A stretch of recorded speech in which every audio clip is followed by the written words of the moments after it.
In the shadows of American history, hidden among tales of forgotten empires and buried secrets, lies the extraordinary story of a man who literally towered over the world. His name was John William Rogan, known to many as Willie or Bud, a black man from the heart of Tennessee. He reached an astonishing height of 8 feet 9 inches, making him the second tallest person in recorded history, only behind Robert Wadlow and the tallest man alive from July 1899 until his death in 1905. But his life was far from a tale of glory and fame. It was a journey of immense pain, unbreakable resilience, and a quiet erasure from the mainstream history books, perhaps influenced by the racial biases of his era. Today, we uncover the forbidden truths of Willie's existence, drawing from rare medical examinations, forgotten archives, and the whispers of a close-knit community that supported him through it all. Was he somehow connected to the ancient giants spoken of in old newspaper clippings and folklore? Let's step back into the late 1800s and discover the real story. Our journey begins in Sumner County, Tennessee. On February 12, 1867, just 2 short years after the Civil War ended and slavery was abolished, Willie Rogan entered the world as the 4th of 12 children born to William and True-Love Rogan. Both his parents were formerly enslaved, and after freedom, they worked hard to build a life as farmers on a modest plot of land between the towns of Hendersonville and Gallatin, areas that are now suburbs of Nashville. Picture those rolling hills of Middle Tennessee with simple wooden homes, fields of tobacco and crops, and a family of 14 struggling to thrive in a new world full of challenges. Willie's father, William, was a strong, hard-working man who provided for them all. His mother, True-Love, though of normal height, had been physically disabled since childhood. She lost the use of her legs due to complications from tuberculosis. Yet she raised her children with fierce love and determination.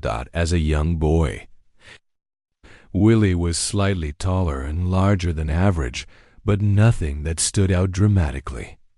He played with his siblings, helped on the farm where he could, and grew up in a tight African-American community built on the remnants of the old Rogan plantation.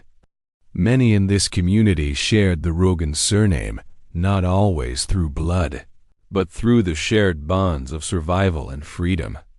They owned their own land, established churches, and invested in their future, a rare achievement in the post-slavery South. There are even hints in old reports that Willie's maternal grandfather was unusually tall, needing a larger saddle for riding horses. Could this have been an early sign of the genetic legacy that would shape Willie's life? In those early years, everything seemed ordinary, but beneath the surface, something extraordinary and deeply painful was about to unfold. At the age of 13, Willie's life changed forever. Up until then, his growth had been unremarkable.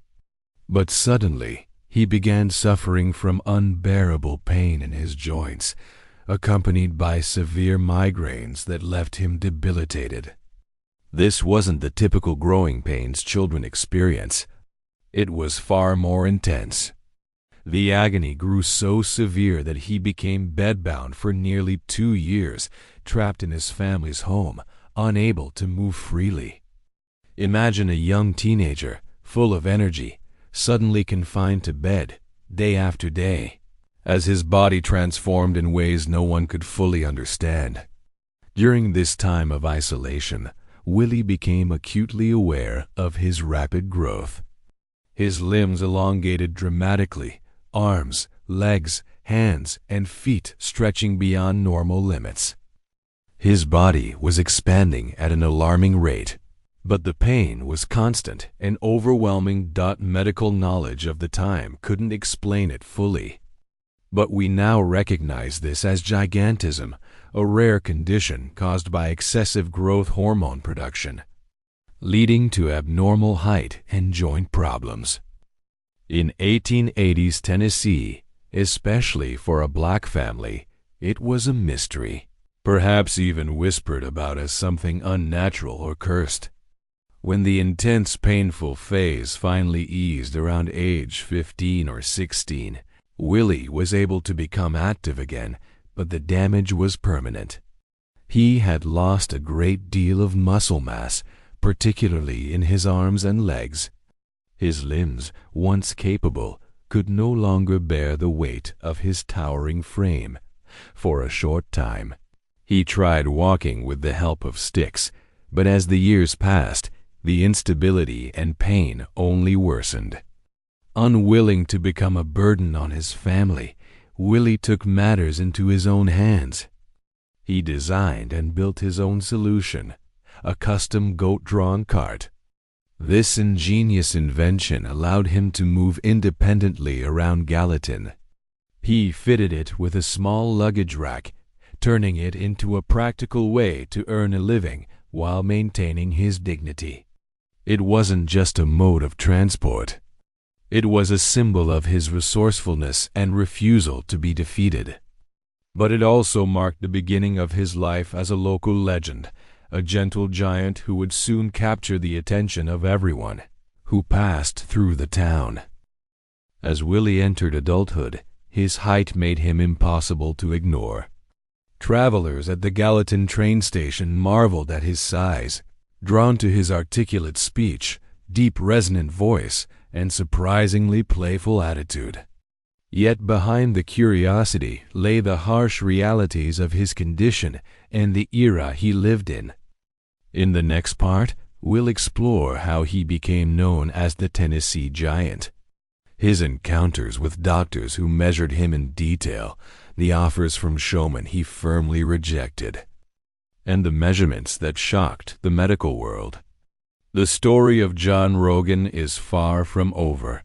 Stay with us to uncover more of the erased truths from this forgotten chapter of history. As Willie transitioned into his adult years, his extraordinary height turned him into a living legend right in the small town of Gallatin.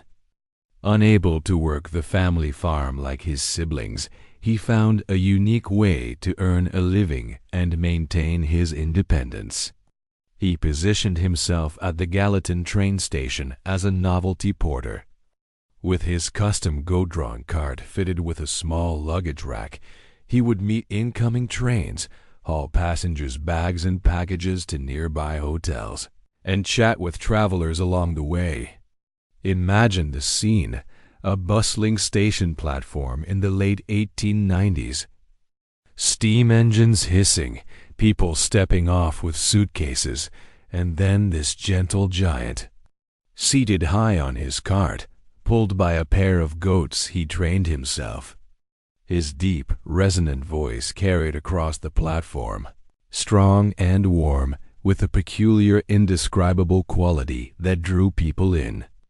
Travelers marveled at his size, asked about his life, and often left with smiles.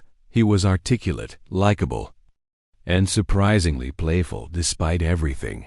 During this time, he likely earned the nickname Bud from white travelers, a common, sometimes condescending practice in the South, where black men in service roles were given overfamiliar nicknames. But to his own family and community, he remained Willie. He was no beggar. He provided a real service with dignity. There are myths that he sold pictures of himself for money, but that's not true.